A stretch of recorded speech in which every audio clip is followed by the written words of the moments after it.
What's going on, everybody? Welcome to episode 4 of the After Effect podcast. I'm your host, LeBron Stephen. Got a very special guest today on Arizona Cardinals, assistant running backs coach Don Shumpert. Just sent him the invite, so we should be jumping in very soon. Happy Juneteenth, by the way. Hope everyone's enjoying being black today. All right. My dog. Can you hear me, bro?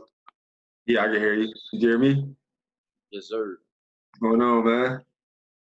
Not much, man. How you doing, bro? Good, dog. Happy Juneteenth, man. Yeah, you too, man. Happy Friday. I appreciate you coming on, man. Trying to get this podcast going. I know we were supposed to lock in a couple months ago, but I had to sit on the idea for a while. But the ethos of the podcast is just people like us, former athletes, kind of just having a voice to talk about, our transition, our athletic careers, and talk about our transition out of sports. I think in this climate right now, most athletes with a voice, they're either currently playing, or maybe they had like this long career and they're retired, then they get those opportunities. But for the guys that maybe had a short NFL career or just only a college career, that transition to finding their next passion is like a lot tougher than what people think. So, that was the ethos for me starting this.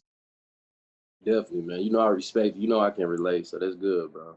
Right. So yeah, we'll jump right into it, man. I'm a Cleveland guy. You a St. Louis guy. So just talk about the St. Louis culture. Growing up in St. Louis, one thing that I realized is every time I see a most dangerous city top 5, Cleveland and St. Louis are always in there. Cleveland, St. Louis, Detroit, it's always in there some way, somehow. So just talk about the St. Louis culture. Just growing up there and having to stay focused and having good people in your life. Yeah, man. So I'm from North County, St. Louis, so it's real close to Ferguson. And it's probably like 99% black. It's not the best school systems, of course, and so sports is kind of what kept us on track. I was thankful that I had my parents in the house home with me, and they made sure they did a good job of just teaching me discipline and teaching me grades and teaching me what I got to do to be successful. Because I mean, most of the time, man, if you don't play sports, most of the time you end up being stuck. And if you stay in St. Louis, it ain't too much good going on. So leaving St. Louis probably was the best thing that ever happened to me, because it made me realize that everything isn't as bad as what like the St. Louis per se is. Going to University of Iowa, you get to live that fairy tale life. There's no killing. There's nothing bad. And so you got to find a way to adjust to that new climate. But St. Louis in itself, man, it gets you ready for life, though, because it teaches you at a young age. You got to watch your back. And you got to make for yourself. You got to be a leader, because if you don't be a leader, you'll get stuck. Right. It really taught me a lot of good things, to be honest with you. Man, yeah, definitely. Same here. I always relate back to my parents as well. If I didn't have that father figure to really show me how to move in the streets and who to be friend, who not to be friend, I don't know where I would have been, or where I would have ended up. So having that strong parental system is like, important. It's vital to your success. Yes, it definitely is, man, because I don't know where I'd be like if I didn't have my daddy. Right. My daddy was the one that disciplined me and stayed on me, and just taught me the ropes. So you definitely need. There's a lot of black, young men such as ourselves that doesn't have a father figure, so they really don't have nobody to talk to, nobody to lead. That's what things get really tough at. Right, you would fall on the wayside. You don't have that usually, or like a strong mentor. Yeah, you ever need some type of mentor, male figure for sure. Yeah, so we was teammates for a few years at the University of Iowa. Like you say, you go there and it's predominantly white. It's like a fairy tale life. Coming from where we come from, 99% black. And just talk about your transition from high school to college, because I can remember you coming in and you didn't redshirt like I did. Like you played your freshman year, so you had to do the summer school grind and all that, because you had to graduate in 4 years. And you coming in as like a top athlete, I remember you told me a couple weeks ago when I came through and visited, but I looked it up, and you was first team all football, all state in football and basketball and track. You was that guy, and then and I had a strong name, and then coming into the University of Iowa, and playing as a freshman, my transition was super tough for me because I never went to school with white people. Only white people I knew were teachers. So like you say, you come in, you make that transition, and it was hard for me because I wasn't used to being around this many white people. I wasn't used to being yelled at by white people. I wasn't. Uh, a lot of people didn't understand my slang and how I talked. I had to change how I talked. And I was redshirted, so I got treated like shit. I was lifting every day, and I felt like your transition was a little different because you played your freshman year, you had some success, mostly on special teams, and I just remember being happy for you and some of your friends who played as young guys. Y'all came in being yourselves. So let's talk about that transition. Yeah, man. I mean, our transition was like very similar as far as off the field because that was a big adjustment for me. You know, going from elementary up until 12th grade, I probably went to school with a total of 5 white people throughout the 12 years. And so now you go to college and you're the only black student in class. It's 250 students, you're the only black one. And so that was a big adjustment in itself. Like you said, I had to change the way I talk. In St. Louis, you got a really strong accent. Right, So right. some people I couldn't even still hear understand. yours. Yeah, like to this day, man. And like some people just don't they couldn't understand what I was saying. So I had to change the way I talk in a sense just so people can Right. understand me. You know what's crazy, man? I had dreads, man. So my high school year, my senior year, I had dreads. And I'm like, man, I'm gonna actually cut them off because I don't want that bad look. We get called thugs and things of that nature. You know that. You know if you got hair dreads. Yeah. So I said, let me go and cut it off, get a fresh start. That was smart. That was. I mean, it's BS, but that you have to do that. But Yeah, smart. it is. It is. I mean, they helped me out professionally after football for sure. Mm. But man, it was tough, man. Just getting adjusted to the football as well. You waking up early. You got to finally start lifting weights. Like similar to you, where I came from. We were just speed. We didn't really lift Speed. Right. Didn't lift that much. it all. So my body, man, was, like killing me every day for those whole 4 years, just killing me. And I had to get because I was a speed guy. I ain't really lift weights like that, man. Right. Weights are weights. I feel like if the receivers need to run, Right. So I had to get adjusted to that part of it, and then also the school part, man. Because I mean, I'm St. Louis Public School District. It's not great. They're not teaching you too much. We usually go to school just to have a good time. To be honest with you, Right. so we already in the 8 ball, and I had to catch up as far as that. But I was always smart enough. I was academic, Big Ten and things of that nature. I had to adjust. Yeah. I remember. Yeah. You got that every semester, seemed like. I did. So I had to adjust for sure because it wasn't as easy as high school. But, it was a good experience, man. It taught me to grow up for sure, especially when you go out to college by yourself. Right. You got to take care of yourself and eating right and getting up on your own and things of that nature, man. So, no, it was pretty good. Yeah. Definitely, man. That's good stuff.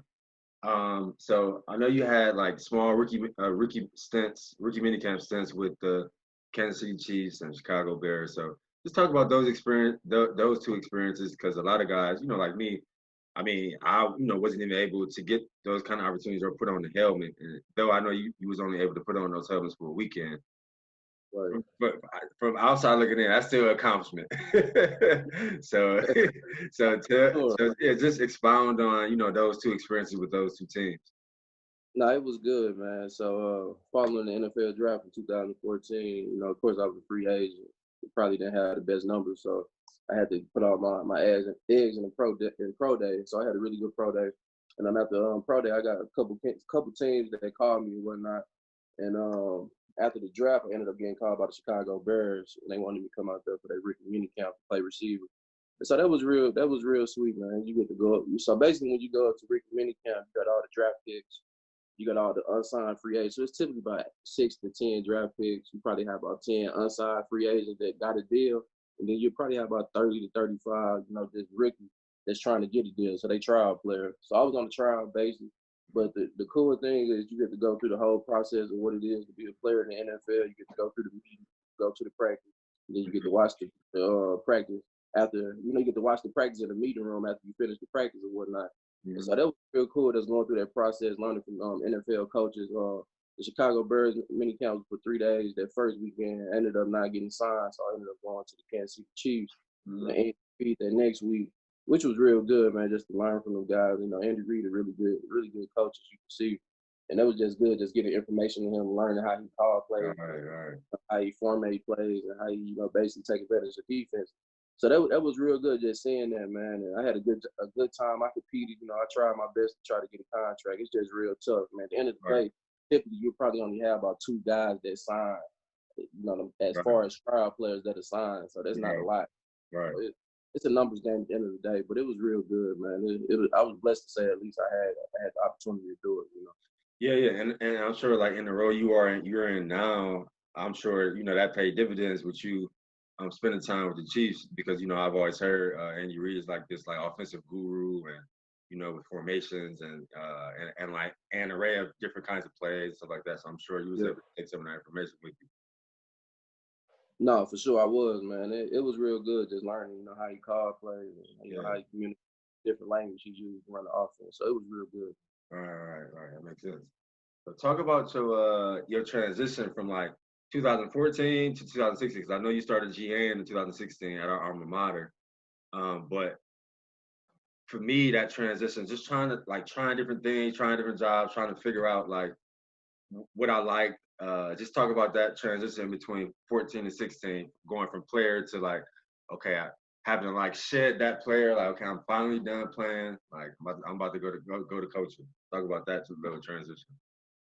Man, that was by far the toughest transition, in my life. I really can't see too much getting tougher today because your whole life you're an athlete and that's all you know. You know to go to practice. You know you're gonna have meetings. You know you're gonna have to work out. Now all of a sudden that's taken away from you, and now they throw you in corporate America, which you have no corporate American experience. Because in college you was an athlete, you never had a chance to do no internship. I had never had no chance to work on your resume in anything professionally. It was all focused on football. It was catered towards football. Right. And even as a football player, you were struggling. You ain't having no money or anything, So it was already tough. And then you mean to tell me I ain't had no money prior to being in college, and now you throw me out here to the wolves, and I got to find myself. And so that was tough. If I was by myself, I don't know what would have happened, But luckily, man, I started reaching out to people, and I started networking and connecting, and they kind of showed me the way. My first job was at Enterprise Rent a Car. And I mean, good job, good company. They like to hire former athletes, but I just knew that. I know that. I mean, I quit that job 2 times in 8 months. And after I quit, I went back to St. Louis. But I said, I'm about to start coaching, man. I'm about to start doing something I like to do. I feel like I work too hard. I feel like I work too much just going to a job that I don't have no interest in doing. Right. And so I ended up, talking to my high school coach, and he ended up putting me on the staff, and I was coaching the receivers in 2015 at my alma mater at Hazelwood East High School. And so I did that for that year. I was the JV head coach. I was on varsity, like I said, with the receivers. And then that following summer, I went to the University of Iowa as a GA in 2016. I did that really by just reaching back to the head coach of Iowa, Coach Ferns, that's writing them letters, expressing my interest, letting them know that I want to coach. If something come open, could you contact me? And so you contacted me the summer of 16, and I finally became a GA and I started coaching. And the rest was history from there. But it was good though, man. It was just tough though. That transition, you lose a lot of friends, people ain't there for you. Right. It's just stuff you go through. You need some help because at the end of the day, man, you had to cater to you. Like you knew where you had to be. And now all of a sudden I know where to be. I gotta figure it out on my own. And that's like, it's tough, bro, especially for African American. As you know, and as we all know as a world, we already don't get enough chances as we should. Exactly. And so it's tough, bro. African American has played football his whole life, and now he got to be corporate American. So you just take that in perspective, Right, and it's crazy because I was talking to one of my other guys the other day. He's an offensive analyst for Michigan State, and I told him that I feel like I've beaten myself up a few times because I felt like I dropped the ball on during my career, possibly maybe trying to get an internship, during my career, like trying to fit it in the summer because, like you said, not too many players did internships because our summer schedules were so crazy, especially if you were like where you didn't register, so you had to go to summer school. So you got workouts in summer school like all day, and then summer workouts in summer school all summer. And for someone like me, I didn't have to do summer school because I redshirted, and my grades were always good in fall and spring semester, so I never had to do summer school. But I didn't, like you said, I didn't have any money. I used to try to save my Pell Grants, but I still needed to make money over the summer to pay my bills. So I worked at, me and Mike Daniels worked at Hy-Vee, grocery store. too, making about $8 an hour, you know. Making some baby money, but hey, we was getting by, you know. Exactly. So I always run through that in my head, feeling like, man, hey, could I have done enough? Could I have done like maybe a 4 or 5 hour internship, something like that? But it's like it's almost like unrealistic because you got workouts in the morning, then sometimes you got to come back in the afternoon, but Right. work out again, and then you got to somewhere find a way to work and make money. So where does an internship? Where do you put an internship in Yeah, that? it's not happening. I mean, you really don't have no time to do it. And plus, if you was to do an internship, the football coaches in general might look at you good. They might say he don't love the game. This dude, he just Man, wanna right, go. right. Hey. Ain't that crazy? But then it's like, when football is over and you need a referral from a company or you need to try to like get a job or again, Right. you don't have no feet to stand on. You You literally got don't have any nothing to feet to stand on. because you have Like no, your resume is football. Like exactly that's all your resume was football. So you have exactly nothing to go back to or fall back to, man. So it's the tough. hard the hardest transition. Yeah, I'm glad you gave details on that. it ain't even close, bro. Those are the toughest things I had to endure in my life. Man, right. I know. So talk about so I'm gonna segue to the next question. Talk about like the going from University of Iowa GA for 2 years and then going into an offensive assistant position with the New York Giants, where you were able to coach like a dope wide receivers group including OBJ and amongst other guys. Like talk about that segue from college to NFL, maybe whatever some differences that you realized or saw during your time. Yeah, man. That was a really good transition. Yeah, it really helped me as a coach because, like, when I went to New York, it was my job. I would learn the special team meeting right before the special team meeting started, and I go out and do the drill. So it taught me to really like grow up. Because at the end of the day, I'm 26 years old. I'm coaching in the Right, NFL. I'm coaching guys like Eli Manning that got like 12 years on me. And I'm in front right. of the team, and I'm giving speeches and things of that nature. So I remember it you really telling me about that. yeah, for sure, man. It really, really helped me just to lock in. As far as like the NFL and college, the only thing that's the biggest difference, of course, in the NFL is no recruiting. But I would probably say just the speed of the game. Football is football. Of course, it's the NFL, so you got the top of the line athlete. But them Right. guys in the NFL, they want to learn just like anybody else. Because the Mm, more they know, the more money that's in their pocket. And that's what it's all exactly. about. Right. So, actually, man, I did like my first job, my first time in the NFL though was actually with the Los Angeles Rams as a coach back in Mm-hmm. 2017 with McVay. And so Oh, that is in itself, man, gave me all the confidence I need that I can do this, because that's the different interactions I had with the players was awesome, man. They was all trying to get knowledge from me. We was just building that relationship. And so it was real good, man. But just coaching the NFL in itself, man, it's really fun, man. You get to be around guys that got good energy. They grown, man, so you don't have to watch them, when they get off of practice or whatnot. Like right, another, right, right, you got to kind of, follow guys and make sure they doing what they got to do. So from right. that, get a little more free time in your day, or when football is over, it's actually over. So yeah, that's probably the Yeah, biggest right. difference. Oh yeah, I forgot. Yeah, you was with the Los Angeles Rams. That was like a summer. That was like a summer thing, right? Yeah, so actually, man, that was good. I did the Bill Washington Fellowship, which they really Okay. trying to push now for every NFL team. So that's basically a minority fellowship Oh where you get an wow. opportunity, to be in training camp for an NFL team. And so, Wow. yeah, yeah. So McVay first year in 2017, I was on his staff, and I learned a whole lot from his staff, man. And for me, Wow. I got two head coaches right now that's in the NFL. Mm. So that was a really good staff to be on. I learned a lot from Zach Taylor, and I Man, learned a lot. wow. That's super dope that they implemented that, especially for minority coaches. And I'm glad. That's perfect that you brought that up. 'Cause that was gonna be my next question. Just especially right now in the media, it's all over the media. Just the stigma with minority African American coaches in the NFL. I think it's only like two or three head coaches, two or three black head coaches, one black GM, obviously no black owners.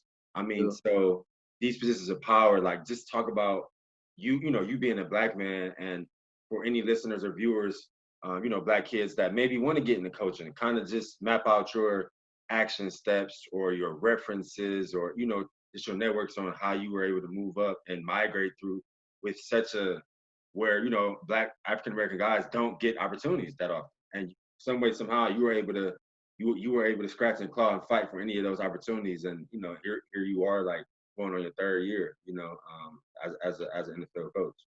yeah, man. I mean, it's tough, bro. It's tough being a black coach at the end of the day. to be honest with you, man, I really don't know not one black coach that never played the game. If Mm. you can't say that about the other race. I mean, there's a lot of coaches that have played that never played, but they are out here But coaching. wow, I mean, yeah. I'm not saying that you have to be a football player to be a To coach. be a Because coach, right? Bill Belichick did it, but I'm just saying it's double standards at the end of the day. It's Right. definitely standards, That's but the a way major I double standard.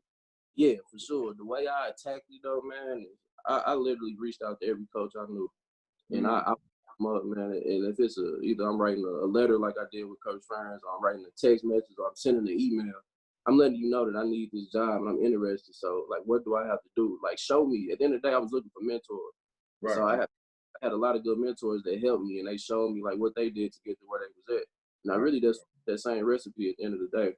Mm. And but at the end of the day, it's all about wherever you go, you got to do a good job. I mean, 'cause you Right. You can got to talk, show up the work. yeah, you got to show up the work and you got to execute and do what you're supposed to do. And so Right. that's what it all boils down to at the end of the day. And so that's what I did, man. And I just been fortunate, I got fortunate to get a job with the Arizona Cardinals after New York Giants. And Right. we can talk about that later, like the reason why I left and why I wanted to do that. Because I could have stayed in New York, but I decided to leave.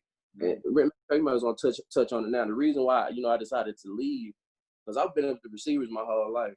And I Right. feel like I can coach receivers in my sleep, not to be cocky or anything. I'm just confident about receivers. Right. And the thing was, I feel like me, because I want to be an offensive coordinator in this league one day. And so I had an opportunity to come to the Arizona Cardinals to be the running backs, to help with the running backs as an offensive assistant. Mm-hmm. And matter of fact, the role that I was in was actually, I was on a fellowship my first year with the Arizona Cardinals, and it was like a minority fellowship that the Okay. Cardinals had. I had 2 minority fellowships that gave me these opportunities. Right. And after last year, after the fellowship, I got promoted to offensive assistant, and I'm still with the running back. But my point of leaving though, because I need to learn about protections, I need to learn about blitzes, I need to learn about the run game if I Right. ever want to be offensive coordinator. So Right. now, Overall, the overall offense. yeah, I took the perimeter and now I put it inside, and now I can see the whole picture. So it's been good for me, man. I'm really happy as far as where my career is headed and where I'm at. But I got a long way to go. Got a long way to go. Man, that's powerful. Because it's almost like you're like a forward thinking, like visionary kind of. Because a lot of guys, since you play receiver, would just get comfortable coaching receivers, and then all right, and will be like kind of like cocky or have a little ego, like I know receivers, so I can be offensive coordinator. When you was like you kind of put your ego to the side and say, okay, let me come coach running backs now. So like you said, move from the outside, come to the inside. Yeah, Also putting your ego aside to reach out to all the coaches writing letters, sending those texts, yeah, like putting the ego to the side to figure it out and let these guys know that this is what you want to do. exactly. Keep going that extra mile. Even being a former player, even being all state of football, all state of basketball, all state of track, all these different accomplishments, and you still Right. got to scratch, fight, and claw like every You got to, because at the end of the day, all those accomplishments mean nothing in sports. When you talk about professional, bro, it means nothing. So you got to find a way to bridge the gap at the end of the day. That's bridging the gap. That's major, bro. So Yeah. my last question, I call this podcast the After Effect podcast because, like we talked about earlier, that transition, the after effect of your athletic career and really just, swallowing that pill, like man, this is over. So let's talk about, the after effect of your athletic journey, all these years of playing all these different sports and being successful, and when that point came, 2016, like okay, this is over. I'm going to segue into coaching. Talk about maybe just some things that you learned, during your athletic journey that was like that could be concluded like in your after effect of your athletic journey. Oh man, you learn so much as an athlete, man. And the main thing you learn is how to get up when you're tired and you don't feel like doing anything. You still got, Willpower. yeah, the willpower, bro. You got to give it 110%. And I learned that because in 2014, like I said, I did those 2 re-community camps. 2015, I was kind of like at Enterprise, still working at Enterprise, but I'm like, man, I want to try to give it another shot. I don't like this, so I started training again. Mm-hmm. And training, I was training. I ended up breaking my leg, which was unfortunate. Wow. And ruptured my quad muscle, which a lot of people don't even know. I kept that to myself because I was just in such a dark place Right. that I really like talking to nobody, and I couldn't walk. I couldn't do nothing. So now I really I know I wasn't playing, and now my leg messed up. I never had an injury that big, so now that's a double whammy. I'm hurt. I go a year without making no money. I ain't had no income. I ain't had no job. I'm Right. sleeping my parents' crib. I'm sleeping on couches for 2 years, bro. Like 2 years, I'm sleeping on couches, man. I'm struggling, just trying to figure it out. But I just kept pushing though. Like my leg was messed up. I was at Hazelwood East when I had basically my leg was ruptured and I'm going through rehab. I'm limping around teaching these guys how to run routes. I'm Right. at high school. I ain't even getting paid at this point, but I'm like, forget it. I got to find a way. I'm hurt. I ain't just about to sit here. I Right. always been a hitter or whatnot. And so Right. it really taught me how to just get up and go get it, man. Like regardless, man, because everybody got their own story, their own circumstances, their own Yeah. timeline. You Yeah. can't look at somebody else's story and try to compare it to yours. Everybody different. Definitely can't do that. But Yeah. hey, man, the experience is the best teacher. So those experiences, man, really, really, really got me to where I'm at right now. Mm. That's major, man. That's major, bro. Wow. Well, yeah, man, that's all I had. I appreciate you hopping on with me, bro. I know you're super busy. I know y'all probably do Zoom meetings for for 8 hours. I know the before we get off, I know the facilities are back open, but I think it's only just like the trainers and injured players right now. Like, what's the timeline between when coaches and players can like start coming back in and start getting back to work? Because I know training camp should be like starting up in like within like a month or like 5 or 6 weeks. Yeah, for sure. I mean, most teams right now pretty much probably started their summer break, and I think we'll get everybody up at the end of July, middle of July. I mean, it's still to be decided. Of course, the injured players can go into rehab. I mean, I'm sure some head coaches that's in the office or whatnot, but they haven't necessarily gave us a straight outline of what's going on. So it's kind of just day by day, week by Day week. to day, yeah. Out here, you know. Okay. Yeah, that's big, man. All right, man. Well, I appreciate you hopping on. Stay safe out there, man. I heard it was like a spike out there. I'm back east. I came to Cleveland to visit some family before I go back to LA. But man, Okay. yeah, stay safe out there, man. And best of luck this season. And you already know we'll be in touch. I'll definitely be hitting the game this year.